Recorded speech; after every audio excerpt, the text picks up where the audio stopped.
Bruins win 5-2 against the Philadelphia Flyers at Wells Fargo Center. Welcome back to Into the Den. I'm your host, Jay Freeman, and this game was a lot better than I thought it was going to be. Although I think maybe it could have been in the fact that. Although I think possibly it might have been in the fact that this was the first game the Bruins had played in 5 days. And hold on, just 1 second. This was the first game the Bruins played in 5 days. And looking at their schedule on the freaking cup here, it's at least the third. It's at least their third break of the season so far that has lasted over 3 days.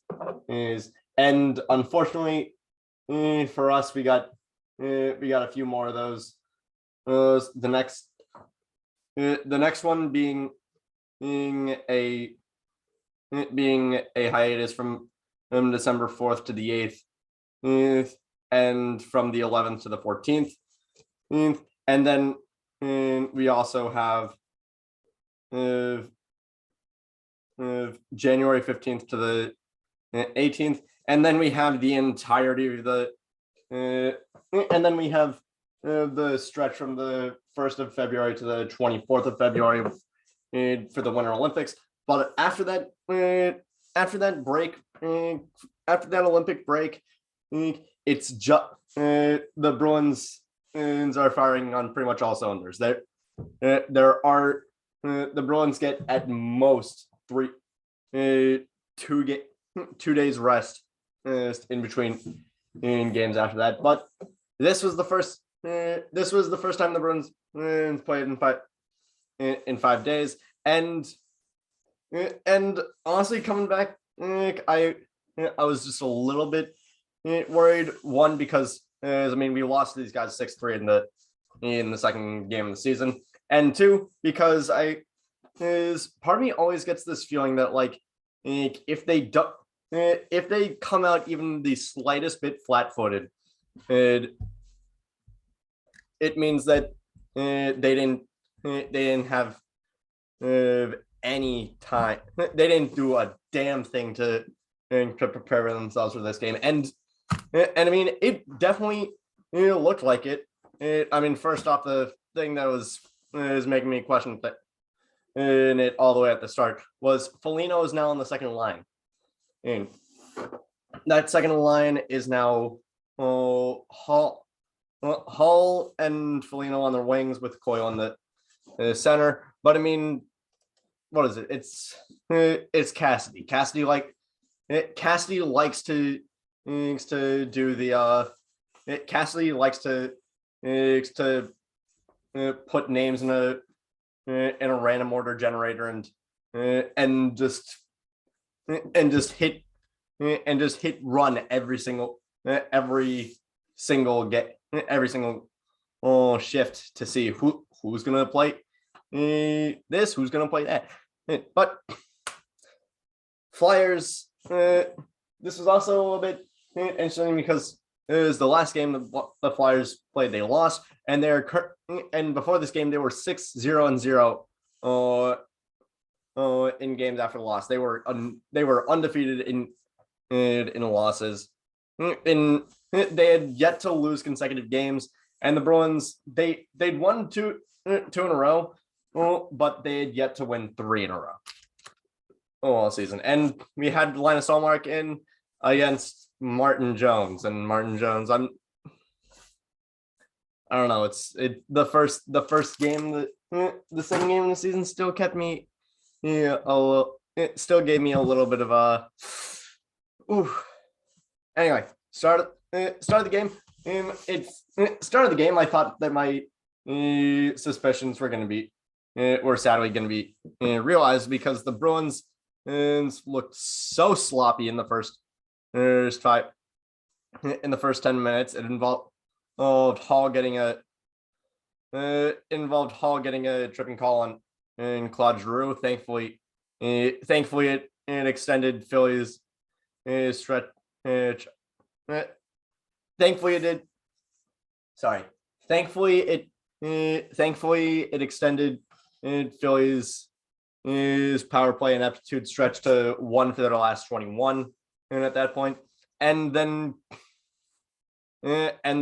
DeBrusque tries to take it. The DeBrusque takes it past the goal and tries to pass it back to create a scoring chance, and it goes past all 3 Bruins, and it almost results in a breakaway. But Bruins end up on a 5-on-3 with Giroux getting 2 in the box, and then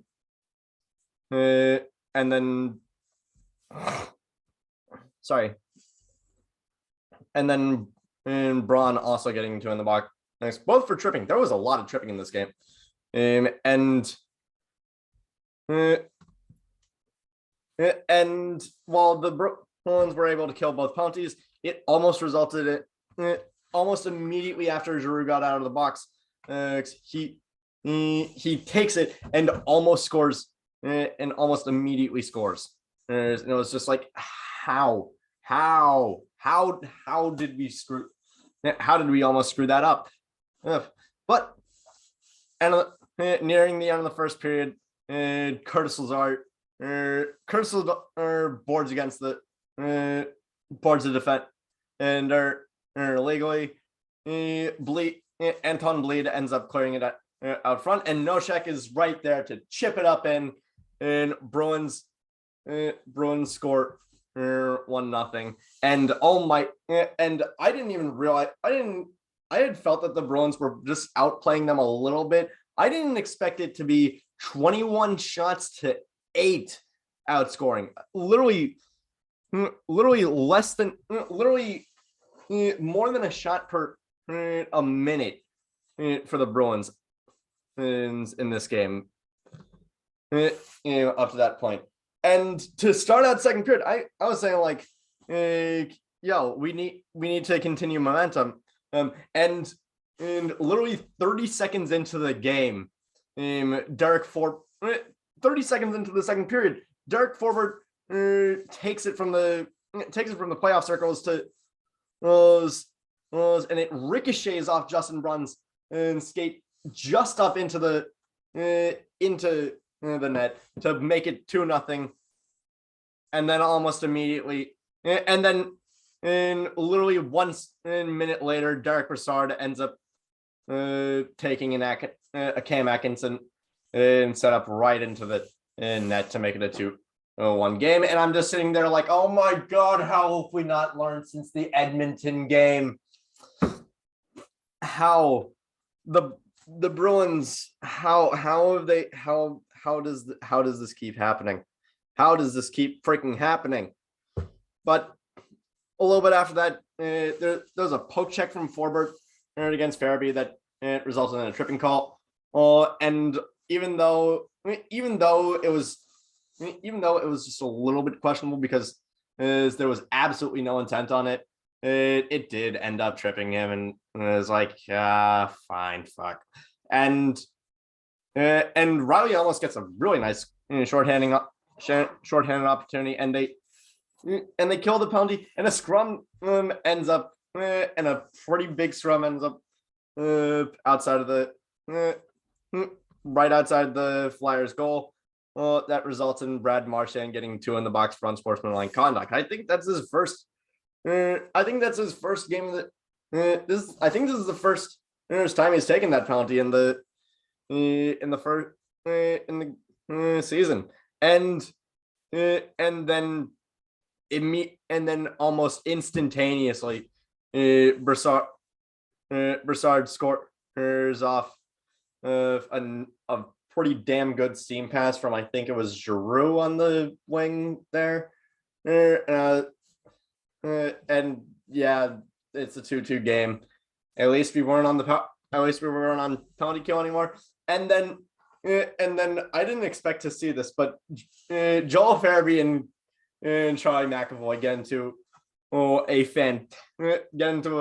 a brawl. And Jack and Brick were talking like in hockey fights, you always got to make sure you the biggest rule of hockey fights is make sure you always get the first punch. And Chucky got that first punch. And in the moment I was so happy, but then afterwards I realized, oh shoot, the Flyers have just scored 2 goals in a row, and we're now dealing with 5 minutes without without our best defenseman. And it definitely felt like the Bruins had absolutely no momentum going out of that. And until Derek Forbort scores again off of a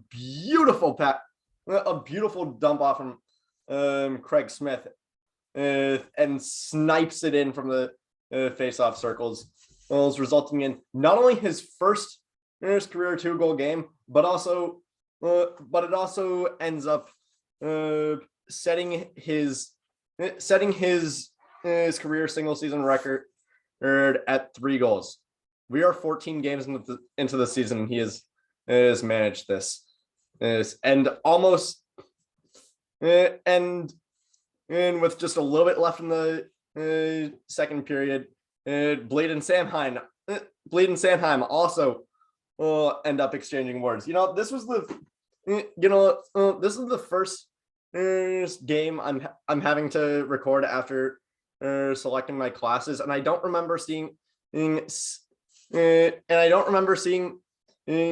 101 as one of the classes I was recommended for. But oh my god, but clearly these guys took it. Oh my god, this game was so freaking chirpy. And then we got Smith wheeling, sniping, and for the first time this season, doing a lovely celly. Again, I was worried about momentum in the collective first 2 minutes. The Bruins in this game scored 2 of their goals were scored a collective 2 minutes after the opening face-off of a period. It ends up being a 4-2 game for the Bruins. It's Oscar Lindblom. Ends up getting 2 in the box for hooking, and Bergeron also gets Bergeron ends up getting thrown in for the same thing just a little bit later. Both ponies end up dying and not going anywhere. Carlo ends up getting 2, and then near like the final 5 minutes of the game, Carlo ends up getting 2 in the box for tripping, and on the face-off to do it. I don't know who gets thrown out of the face-off circle. I think it might have been James Van Riemsdyk, or maybe it was Van Riemsdyk that ended up going into the face-off circle to take it. But he ends up fucking up on the face-off, and this ends up resulting in a delay of game penalty for the Flyers bench, and I have absolutely no idea what the hell is going on. I'm even texting my friend. I'm even talking to Tanner, my buddy, a logical Canadian, and talking about how what the hell is going on. I have never seen this penalty happen, but it results in a bench penalty for the freaking, but it freaking results in a bench penalty for the Flyers. It ends up being a 4-on-4 for a full 2 minutes, and I'm just waiting for that to end up on on next episode of Dang It's because, oh my god, that was a dang it. But also, but also, uh, what is it? Pasta ends up taking it into Coyle ends up taking. I'm sorry, I'm trying to remember, like the order of events here. I think it was is Pasta tries to no like uh, Coyle drives in and tries to pass it off to Pasta, but doesn't really give him that good of a shot. So Pasta sees Zaboral coming in and does a weird errant pass that's like just barely that he can just barely grab, and it allows him. But maybe it was a stroke of genius because it allowed him just enough time for Zaboral to recover and give it back to him. And Pasta goes across the crease and puts it up and in 5-2 Boston. And since it was on a 4-on-4, not it's still it's still considered even strength. So both penalties are still going. Both penalties end up dying, and almost immediately Zaboral ends up getting two in the box for. And almost immediately, Zaboral gets two in the box for hooking in. The Bruins are able to only kill a penalty. And I'm just wondering, how the hell has Philly not ended up and I'm just wondering how the hell has Philly not ended up pulling Martin Jones? Like with this much offensive talent, you end up you keep Martin Jones in goal when you're down on 3. I mean, it's not an insurmountable goal. It's not an insurmountable thing. If you guys were if this was like that freaking game where Patrick Watt gave up 9 goals, I would be I'd be like, okay, maybe I can see why you guys would keep him in the maybe I could see why you guys would keep him in the game. And because why the hell not? Because you guys aren't going to score 7 goals in 2 minutes. It's what the hell are you thinking? But that ends the game. Bruins win 5-2. I'm honestly really happy about this game. They because the Flyers, sure, they've. I could nitpick about the Flyers being 8-4-3 and well now 8-5-3. So and the fact that ends up making them effectively 500 on the year so far. But the Bruins, I think, are now in the top half of their division, and they've played the least amount of games in them. In that division, and I'm just hoping to God that this is just a sign for things to come. And tomorrow they get the Flames at tomorrow they get the Flames at home, and that should be really fun, and especially because I mean they've already taken on one Kachuk brother. They've already taken on one Kachuk brother this spring season. Why not take on another? Anyway, thank you all. That is it for tonight's episode of Into the Den. Thank you all so much for watching. Click like if you like. Click subscribe if you really like. Down below is still the